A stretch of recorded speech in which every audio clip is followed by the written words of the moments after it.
अस्सलाम वालेकुम। अनीस एस्ट्रोवर्ल्ड पर आपको खुशामदीद कहता हूँ। मैंने पिछले प्रोग्राम में राहु एक्यूरियस असेंडेंट में मुख्तलिफ घरों में क्या क्या रिज़ल्ट देता है या उसके क्या इफ़ेक्ट्स होते हैं, क्या उसको देखा जाता है, उसके बारे में बताया था।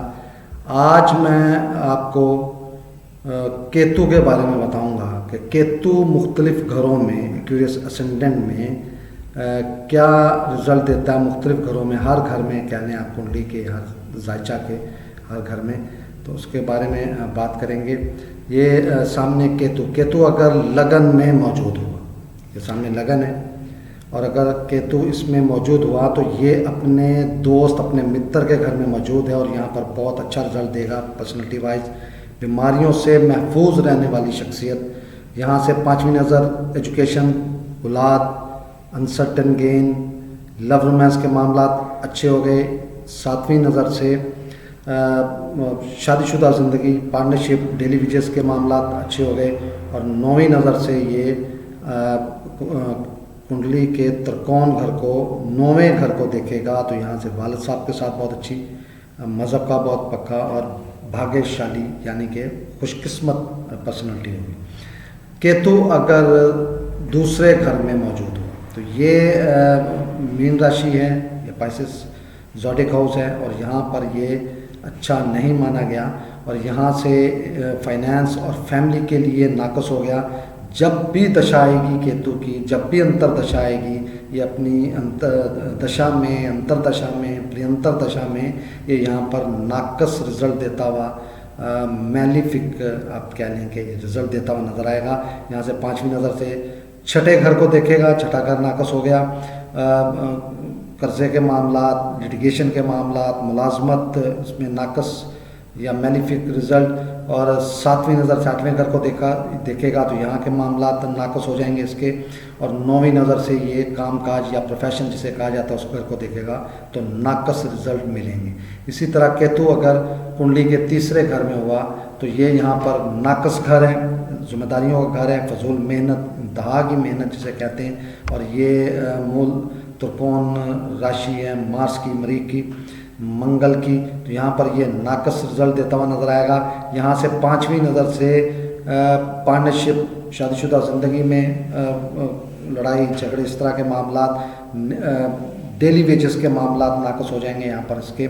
और सातवीं नज़र से ये अपने वालिद साहब के साथ इसकी नहीं बनेगी। मज़हब से दूरी, मज़हब से उकताने वाला या मज़हब से दूर रहने वाली पर्सनैलिटी। इसी तरह नौवीं नज़र से ये बड़े बहन भाइयों को देखेगा, लाभ के मामला, डिज़ायर्स के मामला नाकस हो गए इसके। केतु अगर कुंडली के चौथे घर में हुआ तो यहाँ पर ये नीच का होता है। केतु घर बहुत अहम है, ये वालदा का घर है, माँ का घर है, ये ज़ाती सवारी, ज़ाती रिहाइश का घर है, नेटिव लैंड का भाव है ये। और यहाँ पर केतु नाकस रिज़ल्ट देगा। यहाँ से पाँचवीं नज़र से आठवें घर को देखेगा, यहाँ के मामलात मुश्किल हो जाएंगे, तकलीफ़ें, परेशानियाँ, हर्डल्स, इस तरह के मामलात आएंगे। सातवीं नज़र से कामकाज या प्रोफेशन को देखेगा तो ये नाकस हो जाएगा। जब जब केतु की महादशा आएगी, अंतरदशा आएगी, प्रियंतर दशा आएगी तो ये अपने उस टाइम में जो इसको अवेल होगा या मिला होगा, जो आपकी डेट ऑफ बर्थ और टाइम ऑफ बर्थ से जो दशा निकलती है आपकी, उसमें ये आपको नाकस रिज़ल्ट देता हुआ प्रोफेशन के मामला में रिज़ल्ट देगा। और नौवीं नज़र से ये 12वें घर को देखेगा। फजूल अखराजात, फजूल सफ़र, फजूल अखराजात, हॉस्पिटल के अखराजात, इस तरह के मामला में ये हमेशा लगा रहेगा। क्योंकि एक तो घर बहुत अहम है, नेटिव लैंड है, और केतु यहाँ पर नीच का होने की वजह से नीचता दिखाएगा अपनी फ़कीर हालत में, ये फ़कीर बना देगा उस पर्सनैलिटी को। केतु अगर कुंडली के पाँचवें घर में हुआ, यहाँ पर भी केतु नीच माना गया, तो यहाँ पर ये एजुकेशन का घर है, औलाद का घर है, अनसर्टन गेन का घर है, लव रोमांस का घर है ये। और यहाँ पर ये इंसान की अकल और बुद्धि का घर भी माना गया है। स्टमक या मैदे की प्रॉब्लम जो होती हैं वो भी इसी घर से देखी जाती हैं। तो यहाँ पर ये तमाम चीज़ें नाकस करता हुआ नज़र आएगा। क्योंकि त्रिकोण में बैठकर, कुंडली का त्रिकोण है ये, त्रिकोण में बैठकर ये नीचता दिखाता हुआ नज़र आएगा और बहुत ज़्यादा नाकस रिजल्ट देता हुआ नज़र आएगा। यहाँ पर पाँचवीं नज़र से ये कुंडली के 9वें घर को देखेगा, वालिद साहब के साथ नहीं बनती या वालिद साहब के नक्शे कदम पर नहीं चलने वाला, उनके साथ इनकी मेंटली अटैचमेंट नहीं होती, मज़हब से भी कोई इतना ज़्यादा लगाव नहीं होता, अब्रॉड सफ़र शायद ही कर पाए, और इसी तरह खुशकिस्मती भी या जिसे लक कहते हैं या भाग कहते हैं वो भी इसका कोई इतना ज़्यादा इसका साथ देने वाला नहीं होगा। सातवीं नज़र से ये डिज़ायर्स के घर को देखेगा, बड़े बहन भाइयों का भी घर है, ये लाभ का भी घर है, ख्वाहिशात का भी घर है, तो यहाँ पर छोटी छोटी बीमारियाँ भी इस घर से देखी जाती हैं। तो ये यहाँ पर सातवीं नज़र से जब देखेगा तो ये मामला नाकस कर देगा, मैलिफिक कर देगा। जब भी दशा आएगी, अंतरदशा आएगी, प्रयंतर दशा आएगी केतु की, तो इन मामलात में ये नाकस रिजल्ट मिलते हुए नज़र आएंगे। 9वीं नज़र से ये पर्सनैलिटी को देखेगा तो छोटी छोटी बीमारियां, हर वक्त बीमार रहने वाली पर्सनैलिटी, लड़ाई झगड़ा करने वाली और हर वक्त जो है चिड़चिड़ापन जिसे कहते हैं, इस तरह की पर्सनैलिटी इसके रिजल्ट्स होते हैं केतु के अगर ये नीच का हो जाए। केतु अगर कुंडली के छठे घर में मौजूद हो तो ये मून का घर है, मून लॉर्ड है इस घर का, कैंसर ज़ोडिक हाउस है। यहाँ पर ये नाकस माना गया है, उजाले के घर में अंधेरा आना नाकस माना गया है। ये घर रोग का घर है, कर्जे का घर है, ये लिटिगेशन का घर है, छुपे हुए दुश्मन जो एनिमीज़ हैं उनका घर है, ये मुलाजमत का घर है और ये कंपटीशन का भी घर होता है। और केतु का यहाँ पर बैठना नाकस रिजल्ट देगा क्योंकि ये तरकेश घर है। मैं पहले भी बता चुका हूँ आपको, कुंडली का छठा, कुंडली का 8वां और कुंडली का 12वां घर ये तरकेश घर माने गए हैं। इंतहाई नाकस रिजल्ट होते हैं इनके। कोई भी स्टार यहाँ पे बैठे तो वो खुल के रिजल्ट नहीं देता, नेगेटिविटी की तरफ जाता हुआ नज़र आता है। यहाँ से 5वीं नज़र प्रोफेशन के मामलात, कामकाज के मामलात नाकस हो गए। 7वीं नज़र से 12वें घर को देखा, फजूल अखराजात, फजूल सफ़र, हॉस्पिटल, तोहमत, इल्ज़ाम, जेल, इस तरह के मामलात। और 9वीं नज़र से ये फाइनेंस और फैमिली के मामलात को देखेगा तो नाकस कर देगा। केतु अगर कुंडली के 7वें घर में हुआ, ये पार्टनरशिप का घर है, ये मियाँ बीवी का घर है, ये डेली वेजेस का घर है।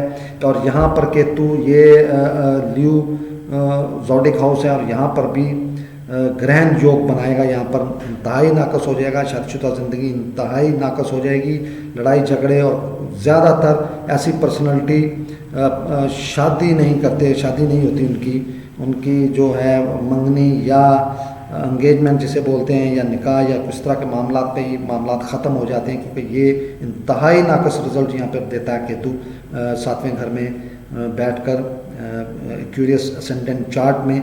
और 5वीं नज़र से कुंडली के 11वें घर को देखेगा।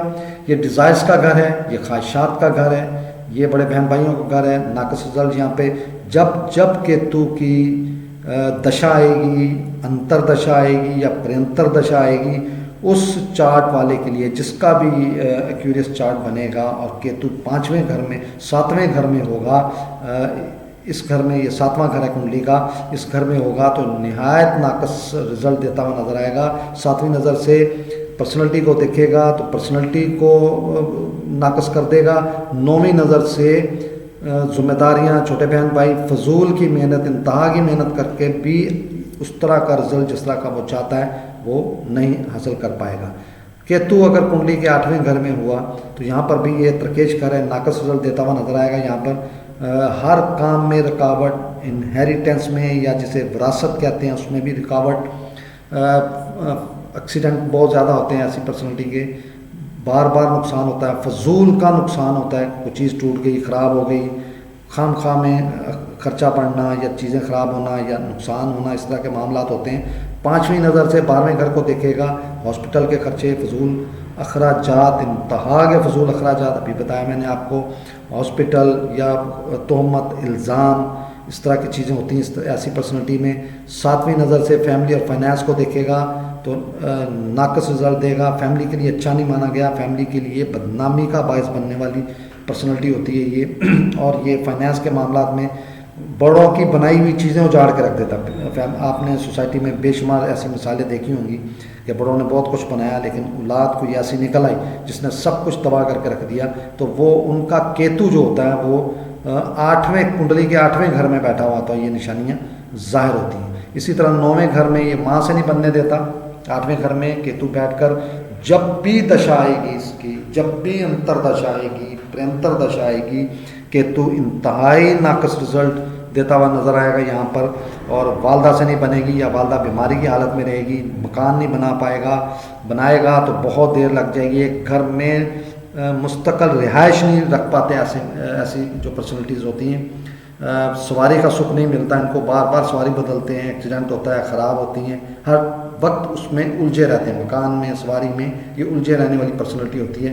केतु अगर 9वें घर में हुआ, ये इस घर में ये वीनस इसका लॉर्ड है और ये बहुत अच्छा माना गया है। अगर वीनस कुंडली में अच्छे घरों में, यानी कि मैं पहले भी बता चुका हूँ कि पहले घर में लगन में मौजूद हो, दूसरे घर में हो, चौथे में हो, 5वें में हो, 7वें में हो, 9वें में हो, 10वें घर में हो या 11वें घर में हो, वीनस अगर 11 अच्छे घर इनको कहा जाता है, अगर यहाँ पर मौजूद हो तो ये केतु 9वें घर में बहुत अच्छे रिजल्ट देता हुआ नजर आएगा। 5वीं नज़र से पर्सनैलिटी को देखेगा, अच्छा कर देगा। 7वीं नज़र से मेहनत और जिम्मेदारियाँ पूरियाँ करता हुआ नजर आएगा। और 9वीं नज़र से औलाद के लिए अच्छा हो गया, औलाद का सुख पाएगा, एजुकेशन अच्छी होगी, पसंद की शादी, इस तरह के मामला होते हैं ऐसी पर्सनैलिटी के साथ। और ये आखिरी सांस तक अच्छे रिजल्ट मिलते हुए नजर आएंगे इसको। केतु अगर कुंडली के 10वें घर में, प्रोफेशन का घर, कामकाज का घर यहाँ पर हुआ, तो ये यहाँ पर उच्च का माना गया, बादशाह या जिसे एग्जॉल्टेड कहते हैं, यहाँ पर इंतहाई अच्छा रिजल्ट देता हुआ नजर आएगा ये। और ये यहाँ से 5वीं नज़र से फाइनेंस और फैमिली को देखेगा, रिजल्ट अच्छे हो जाएंगे उसके लिए, फैमिली के लिए बहुत अच्छा हो जाएगा, जिम्मेदारियाँ पूरियाँ करेगा। और 7वीं नज़र से सुख के मामला अपनी वालदा के साथ बहुत ज़्यादा बनेंगी, मकान बनाएगा, घर बनाएगा, सवारी लेगा और अपनी ज़िंदगी मटेरियलिस्टिक लाइफ गुजारेगा, यानी कि हर चीज़ की सहूलत या इसकी ख्वाहिश जो होगी वो पूरी होती हुई नज़र आएगी। और 9वीं नज़र से कंपटीशन के मामला, कर्जे के मामला, रोग के मामला में ये भी सेफ रहने वाली पर्सनैलिटी होगी। केतु अगर 11वें घर में मौजूद हुआ तो यहाँ पर भी केतु, ये सजिटेरियस ज़ोडिक हाउस है, यहाँ पर भी केतु उच्च का माना गया है, बादशाह माना गया है, या इसे एग्जॉल्टेड कहते हैं, एग्जॉल्टेड माना गया है। यहाँ पर बहुत अच्छे रिजल्ट, यहाँ पर ख्वाहिशात पूरी होती हुई नजर आएंगी, लाभ के मामला बहुत अच्छे होंगे, छोटी छोटी बीमारियों से महफूज रहेगा, बड़े बहन भाइयों के साथ बहुत बनेगी। और 5वीं नज़र से छोटे बहन भाइयों को देखेगा, अच्छे तल्लुकात, जिम्मेदारियाँ पूरी करते हुए नजर आएगा, मेहनत करता हुआ नजर आएगा और मेहनत करके मुकाम हासिल करने वाली ये पर्सनैलिटी होगी। 7वीं नज़र से औलाद के लिए अच्छा हो गया, औलाद का सुख पाएगा, अनसर्टन गेन, एजुकेशन के मामलात, लव रोमांस के मामलात और बुद्धि यानी कि अक्ल बहुत होगी इसकी, और गॉड गिफ्टेड मामलात इसके साथ चलेंगे। 9वीं नज़र से ये पार्टनरशिप को देखेगा, शादीशुदा ज़िंदगी बहुत अच्छी होगी, जीवन साथी बहुत अच्छा होगा, साथ देने वाला, खूबसूरत, साथ देने वाला, हर वक्त इसकी यानी कि अच्छाई करने वाला पार्टनरशिप होगा, पार्टनर होगा इसका, मेल हो या फीमेल हो। इसी तरह केतु अगर कुंडली के 12वें घर में हुआ तो ये नाकस घर है, तरकेश घर है। और सैटर्न भी अगर ये, क्योंकि कैप्रिकॉन ज़ोडिक हाउस है और इसका लॉर्ड सैटर्न है, शनि या ज़ोहल कहते हैं इसे, ये अगर कुंडली में नाकस घरों में हुआ तो ये केतु यहाँ पर इंतहाई नाकस रिजल्ट देता हुआ नजर आएगा। और ये ऐसी पर्सनैलिटी, सुख के मामला, नेटिव लैंड से दूर रहने वाला और कभी भी ज़िंदगी में सेट नहीं हो पाती ऐसी पर्सनैलिटी, अपने मुल्क में हो या बाहर के मुल्क हो। क्योंकि अगर केतु बर्थ चार्ट में, पैदाइशी जायचा में या जन्मान में अगर केतु एक्यूरियस असेंडेंट में 12वें घर में मौजूद हुआ तो ऐसी पर्सनैलिटी 100% बैरून मुल्क सेटलमेंट उसकी हो जाती है, लेकिन सेट नहीं हो पाता, सारी ज़िंदगी सेटलमेंट में ही गुजर जाती है। अखराजात बहुत होते हैं, कोर्ट कचहरी के मामला बहुत होते हैं, लिटिगेशन में बहुत फंसता है, सफ़र इसको बहुत करने पड़ते हैं और जगह बार बार चेंज करनी पड़ती है ऐसी पर्सनैलिटी की। और ये सुख नहीं हासिल कर पाएगा, वालदा से बहुत दूर, वालदा का सुख हासिल नहीं होगा, ज़ाती सवारी, ज़ाती रहाइश के मामला भी इसके इसके हक में नहीं होंगे। 7वीं नज़र से ये कुंडली के छठे घर को देखेगा, तो यहाँ लिटिगेशन के मामला, कर्जा, रोग, लिटिगेशन, मुलाजमत में भी ये सेट ना होने वाली पर्सनैलिटी होती है। और 9वीं नज़र से 8वें घर को देखेगा, तो यहाँ के मामला भी रकावट, हर वक्त परेशानी, तकलीफ़ें, खाम खा के अखराजात, इस तरह के मामला होंगे और ये पूरी लाइफ में इसके साथ ये चांसेस होते रहेंगे। जब जब भी उसकी केतु की दशा आएगी या अंतर दशा आएगी या प्रियंतर दशा आएगी, ऐसी पर्सनैलिटी अपसेट ही रहेगी। तो आज मैंने केतु इक्वेरियस असेंडेंट में बताया, पिछले लेक्चर में मैंने आपको राहु का बताया था इक्वेरियस असेंडेंट में मुख्तलिफ घरों में क्या रिजल्ट देता है। मैंने एक एक घर में उसकी प्लेसमेंट पर कम से कम वक्त में ज़्यादा से ज़्यादा बताने की कोशिश की। आज केतु के बारे में बताया। अगले लेक्चर में इंशाल्लाह मैं आपको पाइसिस असेंडेंट में राहु की प्लेसमेंट मुख्तलिफ घरों में क्या होती है उसके बारे में बताऊंगा। सवाल कीजिएगा, जिस चीज़ का पूछना हो पूछिएगा। मैं इंशाल्लाह कोशिश करूंगा कि कम से कम वक्त में आपको ज़्यादा से ज़्यादा बता सकूं और मुझे खुशी होगी अगर आप मुझे एस्ट्रोलॉजी के बारे में क्वेश्चन करेंगे, मैं जवाब देने में आपको खुशी महसूस करूँगा। बहुत शुक्रिया। अस्सलाम वालेकुम।